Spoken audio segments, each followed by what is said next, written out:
Fiction talk என் பேர் பிரவீன். நான் இன்னைக்கு உங்களுக்கு சஜஸ்ட் பண்ண போறது வந்து பாத்தீங்கன்னா ஒரு சூப்பரான ஒரு ஆக்ஷன் படம்.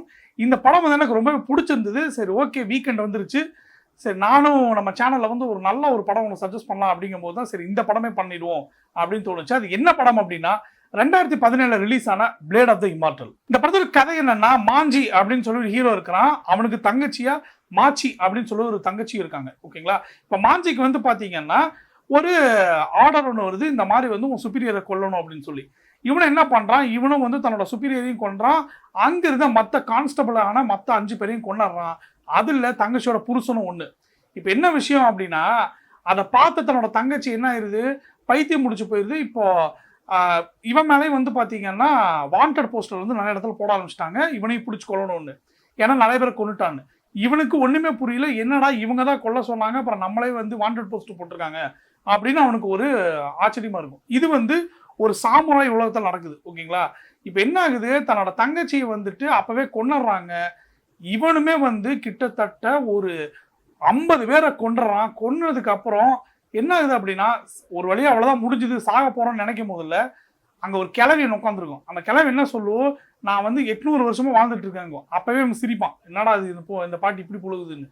அப்போ அந்த பாட்டி என்ன பண்ணும், உனக்கு சாகாபரத்தை நான் கொடுக்குறேன்னு சொல்லிட்டு இந்த புழுலாம் இருக்குல்ல, அந்த மாதிரி தெய்வத்துக்கிட்ட இருந்து வந்த ஒரு புழு, கோயிலில் வச்சு எடுத்த புழுன்னு சொல்லிட்டு நிறைய புழு மாதிரி ஒரு ஒரு இது ஒன்று இருக்கும். அதை எடுத்து வாயில போட்டுரும். இவனுடைய கையிலேருந்து வெட்டப்பட்ட கையா இருக்கட்டும் காலா இருக்கட்டும் எல்லாமே சேர்ந்துரும். இப்போ வந்து என்ன பிரச்சனை அப்படின்னா, அந்த பாட்டி 800 வருஷம் வாழ்ந்தது, அதே மாதிரி இவனையும் மாற்றி விட்டு போயிடும். இப்போ இவன் பாட்டுக்கு அவன் வேலையை பார்த்து சுத்திட்டு இருப்பான். அவன் தங்கச்சி இறந்துருச்சு, எல்லாம் முடிஞ்சிருச்சு. இப்போ வேற இடத்துக்கு போய் இவன் பாட்டுக்கு பேசாம வாழ்க்கையை கண்டினியூ பண்ணிட்டு இருப்பான். அப்போதான் ஒரு 50 வருஷம் கழிச்சு, ஓகேங்களா, இவன் தங்கச்சி மாதிரியே ஒரு பொண்ணு வந்து பாத்தீங்கன்னா வேற ஒரு குடும்பத்துல பிறகுது. அவங்க குடும்பமும் ரொம்ப மோசமான ஒரு முறையில வந்து கொல்லப்படுறாங்க வில்லனுங்கனால.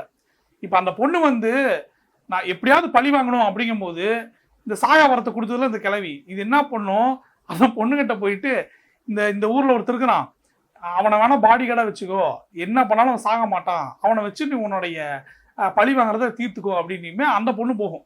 அப்பதான் அவனுக்கே ஷாக்கிங்கா இருக்கும், என்னடா நம்ம தங்கச்சி மாதிரி இந்த பொண்ணு இருக்கான்னு.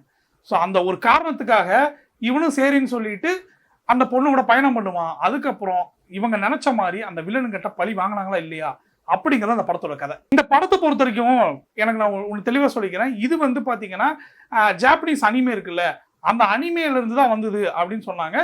எனக்கு வந்து ஃபர்ஸ்ட் இந்த படம் பார்த்ததுக்கு அப்புறம் தான் நான் செக்கே பண்ணேன். அப்பதான் தெரிஞ்சது அனிமேல இருந்து வந்தது அப்படின்னு. பட் என்ன கேட்டா இந்த படம் தனியாகவே ரொம்பவே சூப்பராக இருந்தது.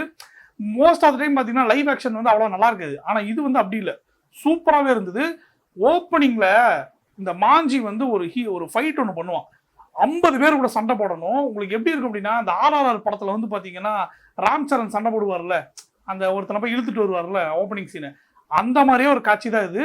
அவ்வளோ நம்பகத்தன்மையாகவும் இருக்குது. அட் த சேம் டைம் வந்து பாத்தீங்கன்னா கொஞ்சம் ஃபேண்டசி லெவல் தான்.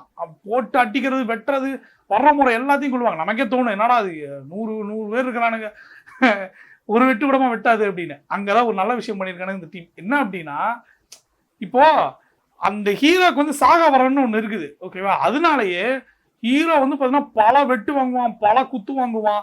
அது வந்து பார்த்தீங்கன்னா கொஞ்சம் நம்பகத்தன்மை வந்து இன்னுமே எச்சு பண்ணியிருக்கு. இந்த படத்துல கதையாவே எனக்கு இந்த படம் எனக்கு ரொம்ப பிடிச்சிருந்தது.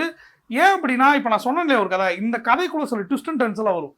வில்ல ஏன் வந்து அந்த பழி வாங்கினா, ஐ மீன் பழி வாங்கின அந்த சென்ஸ், அந்த தங்கச்சி மாதிரியே ஒரு பொண்ணு இருக்கல, அவன் குடும்பத்தை ஏன் கொன்னா அப்படிங்கிற ஒரு கதையா இருக்கட்டும்.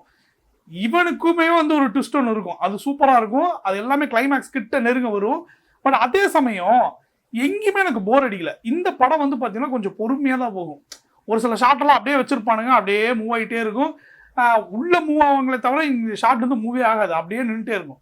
இருந்தாலுமே எங்கேயுமே போர் அடிக்கல. 2.5 மணி நேரம் படம் ஓடுது, பட் எங்கேயுமே எனக்கு போர் அடிக்கல. ஏன்னா இந்த படத்தில் வந்து பார்த்தீங்கன்னா ஒரு இடம் வந்து அப்படியே கம்மியாச்சு அப்படின்னா அடுத்த இடம் பீக்குக்கு போயிருது.